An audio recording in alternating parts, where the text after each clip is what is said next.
Bonjour à tous. Nous sommes encore en période de questionnement autour de l'État d'Israël et ça tombe bien puisque dans les sidrotes que nous traversons, nous allons découvrir ou redécouvrir l'histoire d'Abraham et de l'acquisition de l'État d'Israël.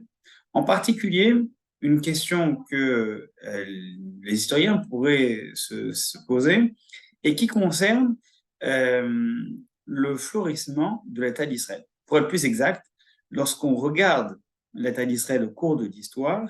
Elle a été effectivement une terre fertile et riche à l'époque du Temple. Puis ensuite, les Romains l'ont détruit pour le second Temple. Et ensuite, elle redevient une terre aride, une terre désertique, qui ne va pas être exploitée, ou très peu, au cours de millénaires qui la suivront.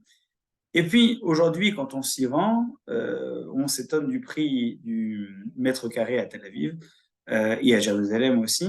Et plus que ça, on s'étonne du florissement exceptionnel de l'État d'Israël. Chaque mètre carré est exploité et c'est une terre qui est particulièrement riche. Son développement est incroyable. Ses brevets, le développement de l'agriculture également, le goutte à goutte, bref, on sait qu'aujourd'hui, l'État d'Israël est une terre qui attire et preuve en est que le conflit actuel ne pourrait pas toucher à un lieu désertique. C'est parce que justement, il y a une ambition derrière de reconquérir quelque chose qui maintenant a de la valeur. On imagine difficilement des peuples se battre pour une terre qui soit complètement désertique. Effectivement, elle ne l'est plus depuis le retour des Juifs sur leur terre et plus que ça encore, depuis la reconstruction d'Israël.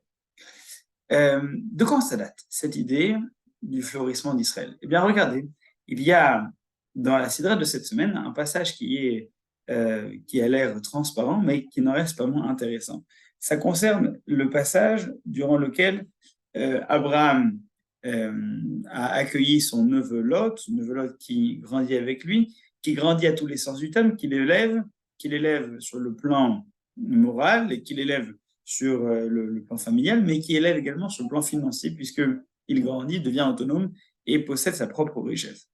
Au point où la Torah nous dit que dans le chapitre 13, Velonasa Otam Haaretz, la terre ne pouvait plus les porter ou les supporter, les deux ensemble.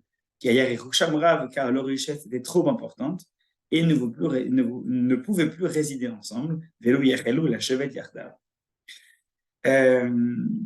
Ce qui est intéressant, c'est que dans le verset suivant, on va nous expliquer de manière très, très brève, en filigrane, les raisons des disputes. Voyez, Riv ben Roa et Mikne Abraham, il y a une dispute qui a éclaté entre les bergers d'Abraham et ceux de Lot. Vea Kenani, Vea Perezi, Ad Yoshev Haaretz. Et le peuple des Cananéens, des Pérézi également, se trouvait dans la terre à ce moment-là. Nos commentateurs se posent une question légitime qui est, mais qu'est-ce que vient faire cette information ici? On nous parle des disputes qui ont commencé à éclater entre Abraham et Lot et de la légitimité de ces disputes, du bien fondé de ces disputes, des conséquences de ces disputes également. Pourquoi nous indiquer une information qui n'est pas très utile, que les Cananéens, les, euh, les Périzim étaient également habitants de cette terre-là? Alors, l'explication qu'on lui donne habituellement, c'est que effectivement, il y avait un problème de voisinage.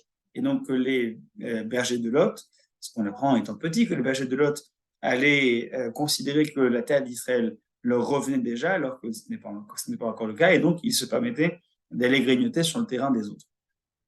Mais il y a d'autres commentateurs qui expliquent la chose suivante, qui expliquent que autant les Cananéens, eux, on savait qu'ils étaient là, mais on voit ce second peuple, Périzim, apparaître ici, alors qu'avant, on ne parlait uniquement des Cananéens. Les Cananim, Asbaretz, effectivement, les Cananéens, ils se trouvaient sur cette terre-là au moment où Abraham est arrivé. Mais que vient faire ce second peuple-là? Eh bien, la réponse qui est donnée tout aussi intéressante, c'est que à partir du moment où Abraham et Lot ont commencé à habiter cette terre-là et la faire fructifier, eh bien, elle est devenue beaucoup plus attirante. C'est un signe de prospérité. Et que, auparavant, aucun autre peuple nomade n'avait d'intérêt à passer par ce désert-là, mais puisque Abraham en avait fait son lieu de résidence et que Lot aussi, et qu'il avait économiquement développé cette situation dans cette région, eh bien forcément ça attire d'autres tribus à venir s'installer. Et donc on parle effectivement à cette époque-là, non seulement il y avait la terre qui avait fleuri, mais au point où il n'y avait plus que les Cananéens qui étaient sur place, mais également le peuple des Périsies qui s'était installé et d'autres qui vont suivre. Ce n'est pas nouveau que la présence des Juifs à l'intérieur d'Israël contribue au florissement de l'économie d'un pays. En fait, c'est même depuis toujours, même depuis Abraham, il y a une véritable compatibilité entre le peuple et la terre d'Israël, au point que dans son ADN, bien l'un et l'autre se veulent du bien, l'un et l'autre se grandissent. Alors effectivement, aujourd'hui, la terre d'Israël est considérée comme une puissance mondiale. Lorsqu'on regarde sa superficie, c'en est presque risible, mais c'est la combinaison de ce triptyque, Dieu, la terre et Israël, la terre et l'Israël, le peuple d'Israël, qui ensemble forment une équipe qui effectivement qui pourrait être risible si on ne connaissait pas la combinaison et l'évolution exponentielle que peuvent influencer les uns sur les autres. La terre d'Israël sur le peuple d'Israël et le peuple d'Israël sur la terre d'Israël.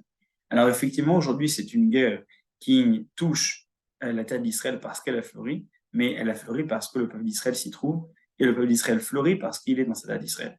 On ne peut qu'espérer que cette guerre qui ne touche pas, aujourd'hui on le sait qu'Israël, qui est une véritable guerre de civilisation, puisse être amenée à son terme, et que le peuple d'Israël ainsi que l'État d'Israël puissent pouvoir vivre dans cette symbiose et dans cette résonance, qui puisse continuer à fleurir et influencer positivement toutes les régions autour, parce que lorsque le peuple d'Israël est sur sa terre, il ne fructifie pas uniquement la terre, il permet au peuple autour de pouvoir également s'améliorer, et il, depuis toujours, accepte que les autres peuples viennent et qu'ils puissent prospérer avec eux, tel que Abraham avait vu l'arrivée du peuple des Cananéens et du peuple des Périsies d'un bon œil, au point de devoir se séparer de l'autre pour ne pas qu'ils puissent être néfastes à leur arrivée. Mais cela ne pourra se produire qu'à condition que le peuple d'Israël puisse fleurir avec sa terre et que la terre puisse fleurir avec son peuple. Shabbat shalom à tous, que Dieu apporte la guérison à nos souffrants et la victoire à nos dirigeants en terre d'Israël, et que ces guerres puissent cesser rapidement pour que fleurissent toutes les nations dans leur territoire.